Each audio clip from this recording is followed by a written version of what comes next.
வாலி தன்னை வெறும் சாதாரண குரங்காக அடையாளம் காட்ட நினைத்தார். வாலியின் வாதம் சரிதானே? வாலி சாதாரண குரங்குதானே என்ற கேள்வி இப்பொழுது நமக்கே எழுகிறது.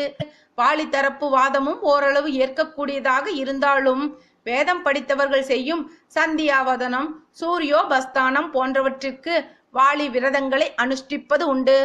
இதனை வைத்து பார்க்கும் பொழுது வாலி சாதாரண வானரம் அல்ல என்றும் தோன்றுகிறது.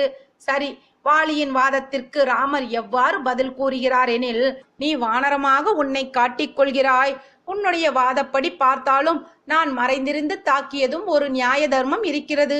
மனிதர்கள் மிருகங்களை வேட்டையாடும் பொழுது சில சமயம் நேரடியாகவும், சில சமயம் மறைமுகமாகவும், சில சமயம் தந்திரமாகவும் செயல்படுவது உண்டு. மேலும் சத்திரியர்கள் வேட்டையாடும் பொழுது கவனமின்றி இருக்கும் மிருகங்களை மறைவான இடத்திலிருந்து அம்புகளால் தாக்குவது உண்டு. நீயோ ஒரு வானரம் என்பதால்